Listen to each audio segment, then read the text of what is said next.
Hello students, आज हम start करेंगे चैप्टर 5 और चैप्टर 5 है आपका डेटा हैंडलिंग। अब जो आपको पता है कि आपका जो डेटा होता है वो क्या होता है, आपका इंफॉर्मेशन। डेटा इज इंफॉर्मेशन और वो इन्फॉर्मेशन आपकी किसी भी रिगार्ड में किसी भी चीज़ के बारे में हो सकती है। हो सकता है वो आपकी अलग अलग सिटीज़ की पॉपुलेशन के बारे में है, वहाँ के टेम्परेचर के बारे में है, या स्टूडेंट्स के जो वेट्स हैं उसके बारे में भी। ठीक है, इंफॉर्मेशन होती है आपकी किसी भी रिगार्ड में हो सकती है वो आपकी इंफॉर्मेशन। अब जो डेटा है, जो आपको डेटा मिलता है वो 2 टाइप्स का मिलता है। फर्स्ट है आपका रॉ, और इसको हम अनग्रुप भी बोल देते हैं, और अनऑर्गेनाइज्ड। ठीक है, अनऑर्गेनाइज्ड, अनग्रुप्ड और रॉ जो डेटा है उसका मीनिंग क्या होता है। सपोज मैंने ले लिया 20, उसके बाद 0 आ गई मेरी, फिर 10 आ गई, फिर 90 आ गई, फिर मेरी वैल्यू 50 आ गई। अब ये जो डेटा दिया है एज इट इज जैसा हमें मिला वो एज इट इज उठा के हमने दे दिया सामने वाले को। और ये जो डेटा है इसको हमने किसी सीक्वेंस में नहीं रखा, मीन्स ना इसको असेंडिंग ऑर्डर में हमने अरेंज किया है ना डिसेंडिंग ऑर्डर में अरेंज किया है। इस टाइप की जो डेटा है उसको बोलते हैं अनग्रुप्ड रॉ या अनऑर्गेनाइज्ड डेटा। अगर इसको हम ऑर्गेनाइज कर दें, असेंडिंग या डिसेंडिंग ऑर्डर में अरेंज कर दें, तो वो क्या हो जाएगा आपका ग्रुप्ड डाटा और ऑर्गेनाइज्ड। क्या कर दें, सपोज 0 स्टार्टिंग में राइट कर दी, फिर हम 10, 20, देन 50 और उसके बाद 90 हमने राइट किया। अब इसको हमने असेंडिंग ऑर्डर में राइट कर दिया, और असेंडिंग ऑर्डर में राइट करने के बाद क्या कर दिया हमने, इसको ऑर्गेनाइज कर दिया, एक सीक्वेंस में डाल दिया। ऐसे डेटा को बोलते हैं हम ग्रुप्ड डाटा। अब जो डेटा आपको मिलते हैं उसके लिए आप क्या ड्रॉ करते हो, बार ग्राफ। ठीक है, बार ग्राफ कैसे डेटा का आप ड्रॉ करते हो। सपोज आपको दे दिया एक स्टूडेंट के साइंस में मार्क्स हैं 30, हिंदी में मार्क्स दे दिए उसके 40। इस टाइप के जो डेटा है उसमें आप बार ग्राफ ड्रॉ करते हो। लेकिन डेटा अगर आपको इस फॉर्म में ना दे के ऐसे दे दिया कि स्टूडेंट्स हैं से जिसके 10 से लेकर और 20 के बीच में मार्क्स हैं, ऐसे स्टूडेंट्स हैं आपके सपोज 5, और जिसके मार्क्स 20 से 30 के बीच में आए ऐसे स्टूडेंट्स हैं आपके 7, 30 से 40 के बीच में जिसके मार्क्स आए हैं ऐसे स्टूडेंट हैं आपके पास 10। अब ये जो आपका डेटा गिवन है इसके लिए आप बार ग्राफ ड्रॉ नहीं कर सकते हो। ठीक है, क्योंकि यहाँ पे क्या दे दिया इसने, इसको बोलते हैं क्लास इंटरवल। क्या बोलते हैं, क्लास इंटरवल। जो ये वैल्यू है 10 से लेकर और 20, इसका मीनिंग क्या है कि हमने वो सारे स्टूडेंट्स काउंट कर लिए जिनके मार्क्स 10 से और 20 के बीच में आए हुए हैं। ठीक है, किसी के 11 आए, किसी के 12 आए, किसी के 13 आए, किसी के 14, वो सारे के सारे हमने काउंट कर लिए कि कितने नंबर ऑफ स्टूडेंट्स हैं। अब ये जो फर्स्ट वैल्यू होती है इसको बोलते हैं लोअर क्लास लिमिट, और इसको बोलते हैं अपर क्लास लिमिट।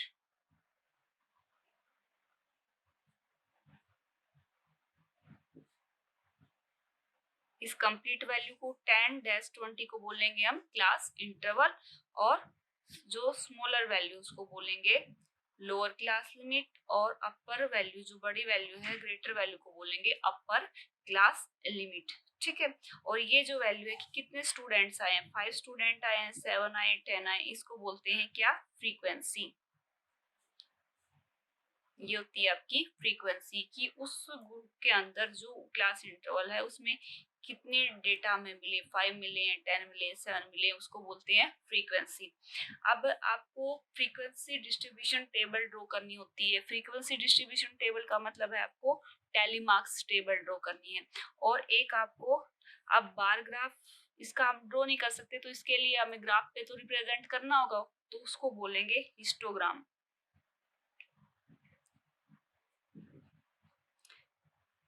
ठीक है। हिस्टोग्राम का मतलब क्या होता है, अब आप बार ग्राफ जैसे ड्रॉ करते थे, ड्रॉ तो सेम उसी टाइप से करना है, बट यहाँ पे थोड़ा सा चेंज हो जाएगा। ये आपकी वाई एक्सिस, एक्स एक्सिस, वो सारी चीजें सेम रहेंगी। ये आपकी वैल्यू क्या है, 0। सपोज आपने यहाँ पे दे दिया 2 के बाद 4 6, गैप आपके ऊपर डिपेंड करता है कि आप कितना स्केल यूज करते हो। इस साइड में हमने सपोज 0 से 10, 10 से 20, 20 से 30, 30 से 40। अब इसके लिए अगर हमें ड्रॉ करना है, देखो 0 से हमारा ये वैल्यू स्टार्ट होती है, ठीक है, लेकिन यहाँ आपकी वैल्यू कहाँ से, 10 से और 20 के बीच की, मीन्स कौन सी वैल्यू दी हुई है, इसने ये वैल्यू दी हुई है। अब 0 से 10 के बीच की वैल्यू इसने दी ही नहीं है, तो इसको शो कैसे करेंगे, इसको शो करेंगे हम ऐसे कि ये वैल्यू हमें पता नहीं है। इसका मीनिंग क्या है, अननोन वैल्यू है ये हमारी, ठीक है। यहाँ 0 से लेकर 10 तक का जो गैप है उसको हम एक जिगजैग कर्व से शो कर देंगे। उसके बाद 10 से 20 के बीच की वैल्यू दी हुई है, सपोज इसमें हमें 5 दी हुई है, तो क्या करोगे, 5 तक लेके जाओगे। ये वैल्यू आपकी सपोज 5 है, और ये आपका ये हो गया ड्रॉ, ठीक है। उसके बाद 20 से 30 के बीच में क्या है, 20 से 30 तक आपकी 7, वो आप आगे देख लोगे कि ये आपका 7 है, यहाँ तक ये ड्रॉ कर दिया। इस टाइप से जो आपका ड्रॉ होगा, और ये आज से 30 से 40 सपोज हमने 10 ली है, तो ये जो आपका ग्राफ हो गया इसको बोलते हैं हिस्टोग्राम। यहाँ मेन चीज ये कि आपकी यहाँ पे आपको इंटरवल, क्लास इंटरवल मिलेगा। अगर क्लास इंटरवल नहीं है तो आप क्या ड्रॉ करोगे, बार ग्राफ, और क्लास इंटरवल अगर आपको गिवन है तो हिस्टोग्राम ड्रॉ करोगे। मेन चीज आपको ये याद रखनी है।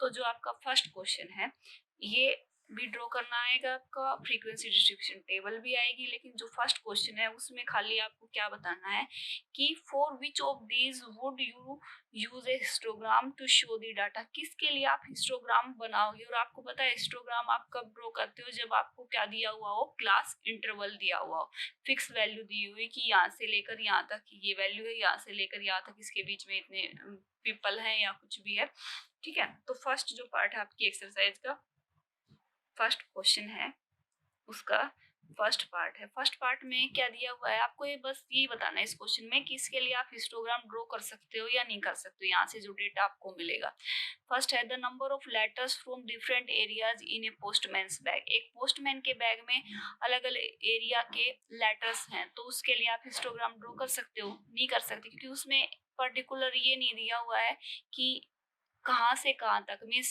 जैसे आपकी ये वैल्यू थी 10 से 20, 20 से 30। अब एरिया का तो आप कुछ ऐसे दे नहीं सकते, कोई किसी कॉलोनी का है, कोई किसी का है, कोई किसी का, तो इसके लिए आप हिस्टोग्राम नहीं ड्रॉ कर सकते। तो यहाँ पे क्या आ जाएगा, नो, नहीं ड्रॉ कर सकते हो। सेकंड में है आपका the height of competitors in an athletic meet. एक एथलेटिक मीट है, सपोज रेस का इवेंट है, तो उसमें जो भी पार्टिसिपेंट्स हैं उनकी हाइट आपको पता होगी, वो डेटा आपको मिल जाएगा। और वो डेटा आपको कैसे मिलेगा कि कितने कैंडिडेट हैं जिनकी हाइट 150 सेंटीमीटर से 152 के बीच में है, 152 से 154 के बीच में है। ये आपको क्या मिल जाएगी, आपकी क्लास इंटरवल की फॉर्म में मिल जाएगा। तो इसके लिए आप ड्रॉ कर सकते हो, क्या आ जाएगा, यस। थर्ड है the number of cassettes produce by A 5 companies. इसने क्या दे दिया, 5 कंपनीज ने कितनी कैसेट प्रोड्यूस की है, बट कुछ नहीं दिया, हमने ईयर नहीं पूछा इसने कि इस ईयर से इस ईयर के बीच में या किस टाइम से किस टाइम के बीच में, तो इसके लिए भी नो आएगा। नेक्स्ट है फोर्थ पार्ट। फोर्थ पार्ट में the number of passengers boarding train from 7 AM to 7 PM, 7 office station, किसी स्टेशन पे कितने पैसेंजर्स ने एंटर किया, मीन्स 7 AM से और 7 PM के बीच में, वो रिकॉर्ड आपको मिल जाएगा, ठीक है। टाइम दे दिया ना इसने कि 7 AM से लेकर और 7 PM के बीच का टाइम, तो ये क्या है आपका क्लास इंटरवल। अगर क्लास इंटरवल है तो क्या आ जाएगा इसके लिए, यस आ जाएगा। नाउ क्वेश्चन नंबर जो 2 है उसको ध्यान से देखना है आपको, क्या दिया हुआ, shoppers who came to a departmental store are marked as man, women, boy, girl. The following list is gives the shoppers who came during the first hour in the morning. क्या दिया हुआ है कि शॉपर्स का मतलब एक दुकान पे जो शॉपिंग करने के लिए जो पीपल आए हैं, सामान खरीदने के लिए जो पीपल आए हैं, उनकी एक लिस्ट आपको दी हुई है। उसमें मैन को रिप्रेजेंट कर दिया M से, वुमेन को W से, बॉय को B से और गर्ल को रिप्रेजेंट कर दिया इसने G से, ठीक है। अब हमें क्या करना है, इसके लिए हमें क्या करना है, इसके लिए हमें बनानी है टैली मार्क्स टेबल। और टैली मार्क्स जो टेबल है आपको पता है कैसे बनाते हैं टैली मार्क्स टेबल। हम यहाँ पर राइट करेंगे जो डेटा आपको दिया उसके बारे में। किसके बारे में है डेटा? शॉपर्स के बारे में। तो यहाँ पे क्या राइट कर दोगे? शॉपर्स। इसको हम स्केल से ड्रॉ कर लेंगे, ठीक है। पेंसिल यूज कर लो आप, ताकि कोई मिस्टेक वगैरह हो तो उसको आप ठीक कर लो बाद में।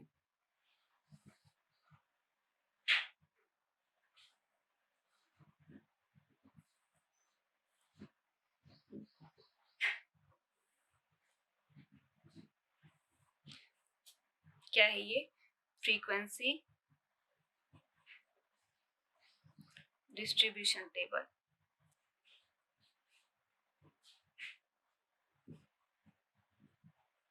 Tally marks table. अब यहाँ पे क्या राइट करेंगे? Shoppers, SHOPPERS। और शॉपर्स यहाँ पे राइट करना है आपको टैली मार्क्स। और कितने पीपल आए हैं उस टाइम में, उसको बोलते हैं फ्रीक्वेंसी। तो फर्स्ट हम राइट करेंगे M means man, W means women, P means boys और G मीन्स गर्ल्स, ठीक है।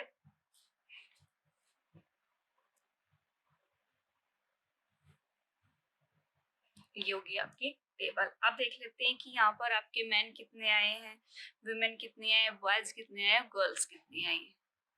तो अब यहाँ से जो डेटा आपको दिया हुआ है ये WWGB, इसको काउंट करना है कि M की वैल्यू किसके इक्वल है। M की वैल्यू हम काउंट करेंगे तो टोटल M कितने हैं, इसके अंदर है M 15। तो 15 तो हम यहाँ पे राइट कर देंगे। और इसको रिप्रेजेंट करना है हम टैली मार्क्स से। 15 कैसे राइट करेंगे?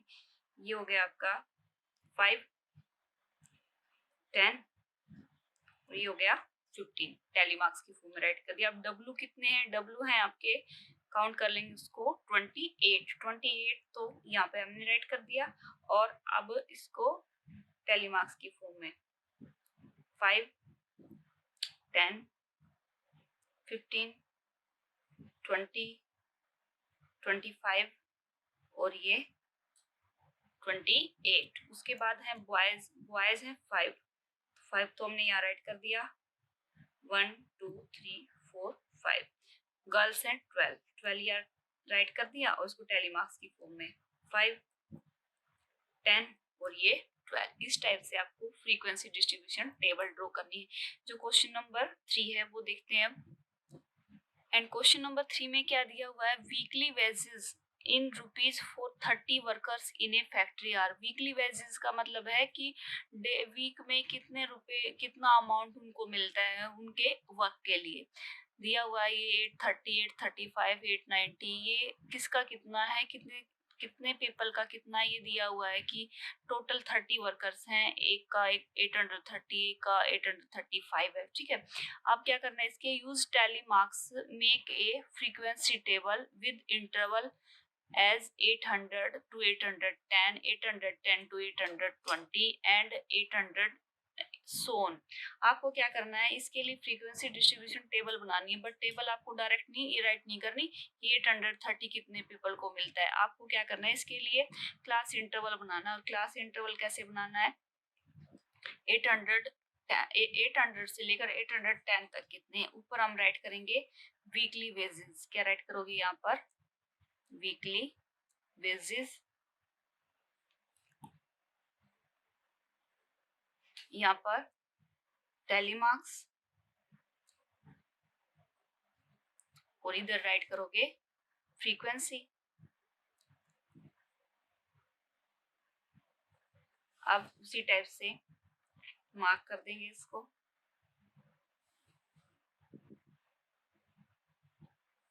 और ऊपर सेम वही चीज, फ्रीक्वेंसी,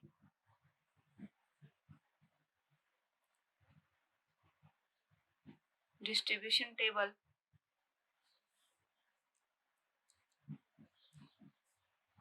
या क्या राइट कर सकते हैं इसको? टैली मार्क्स टेबल भी आप राइट कर सकते हो। अब वीकली बेसिस उसने क्या कहा है कि आपको क्लास इंटरवल लेने, मीन्स कि 800 से 810 के बीच में कितने वर्कर को मिलता है अमाउंट।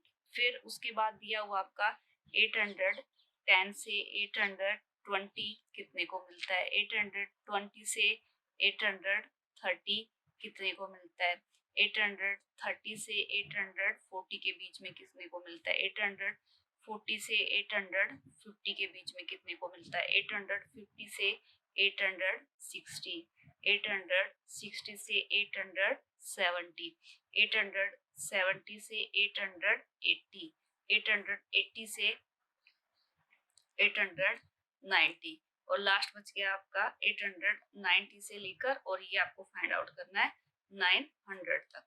तो इस वैल्यू को और आगे तक इंक्रीज कर लेंगे। ठीक है, अब आपको देखो ये चीज ध्यान रखनी है कि आपको जब दो वैल्यू साथ में दी हुई हो, मीन्स 800 से 810 ऊपर वाले वैल्यू में भी गिवन है और 810 आपका नीचे वाली में भी गिवन है, तो अब यहाँ पे आपको क्या काउंट करना है, 800 से लेकर और 809 तक ही काउंट करनी है। ठीक है, 10 इसके अंदर आपको यूज नहीं करना है।